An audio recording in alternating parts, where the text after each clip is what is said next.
მართლაც დღევანდელმა სტატისტიკურმა მაჩვენებელმა გვაჩვენა, რომ ქვეყანაში ინფლაცია კიდევ უფრო დაჩქარებული ტემპით იზრდება და საერთოდ სასაცილოა და სერიოზულია, არასერიოზულია საუბარი იმის თაობაზე, რომ ფასების შემცირდეს აქ ნორმალურ ვითარებაში უნდა იყოს საუბარი ფასების სტაბილურობაზე.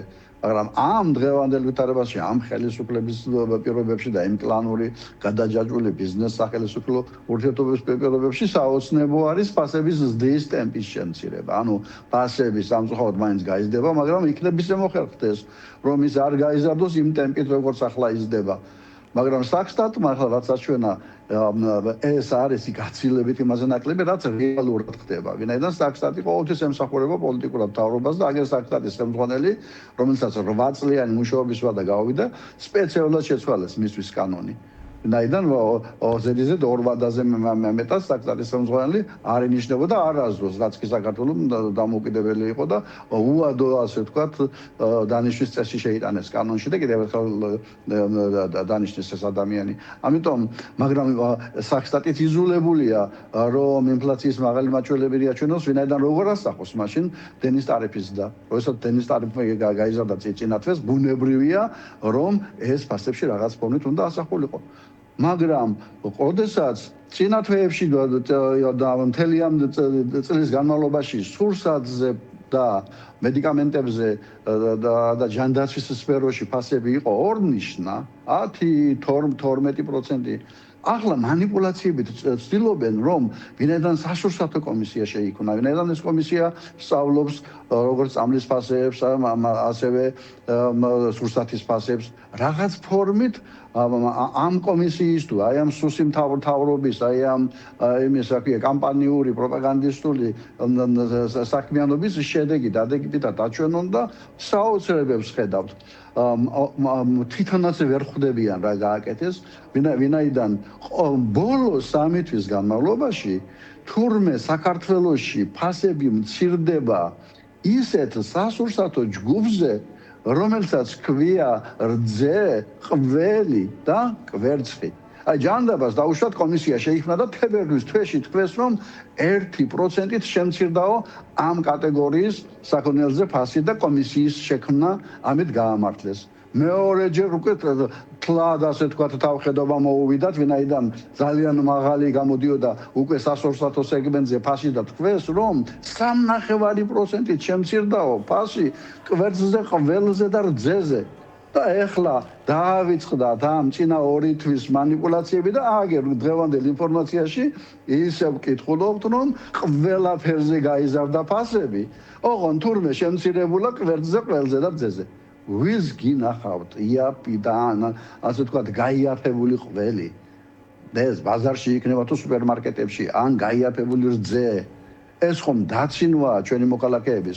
კიდევ უფრო ასე ვთქვათ უარესი. ვინაიდან ესეც არ იყო საკმარისი, როგორ ჩანს, რომ აი ეს 10%-ს ჩამოცილებულიყო სასურსათო ინფლაცია, აიღეს და იანვრიდან მოყოლებული ერთ და იგივე აი ამ საწყალ მტკნარ და მინერალურ წყალს უწევენ ექსპლუატაციას. იანვარში თურმე შემცირდა ისეთ სასაქონლო ჯგუფზე ფასები, როგორც არის მტკნარი და მინერალური წყალი. რამდენი წყალია საქართველოში? 7-8 დასახელების. სადმე ნახეთ გაიაფებული ბორჯომი, ან ნაბეღლავი, ან მტკნარი რამდენიმე წყალი, ან სნო, ან მთის წყალი, რომელიც არის და PSG რო უწევს რეკლამას, ხვიჩა კვარაცხელიას გუნდი. სად გინახიათ და ახლა ისევ გაიმეორეს, ახლა ჩაიხედეთ, თურმე რა შემცირებულა გარდა ყველი რძე და კვერცხისა, ისევ მიადგნენ ამ წყალს, მტკნარი წყალი და მინერალური წყალი და წვენები და უალკოჰოლო სასმელები. აი აქ არის აღლისავიდან დამარხული. თუ ამ წყალს გაიგებ, რომ არაფერი არ შემცირებულა, პირიქით გაიზარდა და ხოთ დასახელება სხვალე გადაამოწმებ, ეხლა როგორ უნდა შეამოწმო ადგილობრივი წარმოების წვენები და კომპოტები და ლიმონადები და კიდე შემოტანილი შემცირდა თუ არ შემცირდა, ამის სტატისტიკურად დაკვირვება არის შეუძლებელი. და ფაქტობრივად ამით манипуლირებენ და აქეთ ერთი კატეგორია შეამცირეს რძე, ყველი, კვერცხი, აგერ მეორე კატეგორია მტკნარი მინერალური წყალი და ალკოჰოლო და სასმელი ხსნელები და წვენები და რა მივიღეთ რომ თურმე 10%-ზე დაბალია 7 და რაღაცა არის სასურსათო ინფლაცია. არა და ყველა ხედავს რომ ყველაზე მეტად რაც იზრდება და რასაც ადამიანები ყველაზე მწვავედ გზნობენ აი ამ დაწყებული იანვრიდან მოყოლებული დღემდე. და თავად ხელისუფლებაც კი და კობახიძე ამბობდა, ხედავთ, კაცო 188%-ით მეტია საქართველოში ბრინჯის ფასი იმასთან შედარებითო საფრანგეთის სუპერმარკეტი და პეციციბორა და შაქრის და რაღაცა და მე რომ დაჭირდათ ამ კომისიის მუშაობის გამართლება როდესაც კომისიამ საერთოდ საოცარი დასკვნა დადო რომ იდეალური კონკურენცია თურმე ამ სფეროში იდეალური კონკურენცია ნავთობიმპორტიორებში ხელისუფლებასთან შეკრული ხალხი ნავთობიმპორტიორები ქვია თორე თითოეულ ავტომობილიმპორტიორი თითო საფრანგეთს აშენებს ის ვისოლი აგერ ვაკეს აბურტალოზე აშენებდა რაღაცას და მე ეთყობა უთხრეს მიდი ერთი ტრამპის იმას შვილს გადაუხადე ან ვიღაცას და ტრამპის სახელი წააწერე რომ იქნებოდებას გიუმჯობესებს ტრამპ ტაუერს აშენებს მეორე ტელევიზიას აშენებს მიშამე იქ აბრეშუმის ქარხანა რო იყო და ლაგუნა ვერასთან აშენებს და ამიტომ მე 6 წამდე მანქანების შემოყვანა აკრძალეს რომ ეს მაღალი ასე თქვა კოშკები და რაღაცები ააშენონ და გზები არ ჩაიკეტოს ესენი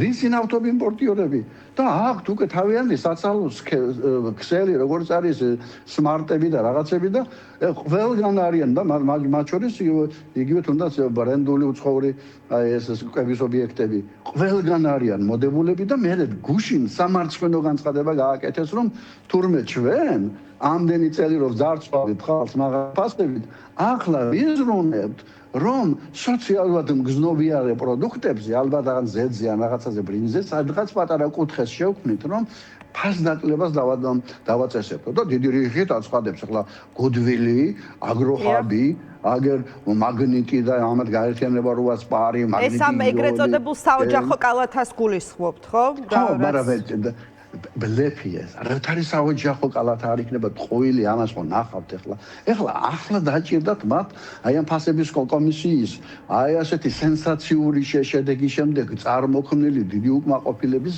გამართლება იმიტომ რომ კომისია შეიქმნა იმის გამო რომ შეკრულები არიანო ნავთობიმპორტიორები და კარტერული გარიგებაო დაუძახეს სულს და შევარდა სულში აი ამ სტრუქტურებში დისტრიბუციაში შევიდა და რა უნდა სუსმა იცის იმ ვიდეოს დაყენება და თვალთვალი რომელი ანალიტიკა უნდა გააკეთოს ფასების და ასე თქვა ფასწარმოქმნის და სადღაც დანახარჯებია და ასე შემდეგ ბოლოს და ბოლოს თუ რაღაცა შესწავლა გინდა დაიქირავე საერთაშორისო აუდიტორული კომპანიები და დაგიდებს რენტგენივით სურათს და არა იმ სურათს რაც ამ კომისიამ დადო რომელმაც ხელოვნური ინტელექტის მიერ გაკეთებული ანალიზი დადო 100 გვერდზე და თავარი შინაარსი ამ კომისიის დასკვნისა იყო 4 რომელმაც დაასამარა უკვე კობახიძის და მთავრობის ასე ვთქვათ მთავარი პოსტულატები რომ იდეალური კონკურენცია საქართველოში არავითარი ეს არ არის ასე ვთქვათ კარტელური გარიგებები რომ არავითარი ფასნამატი არ არსებობს რომ არავითარი ზემოგება არ არსებობს და საოცარია მესამე დასკვნა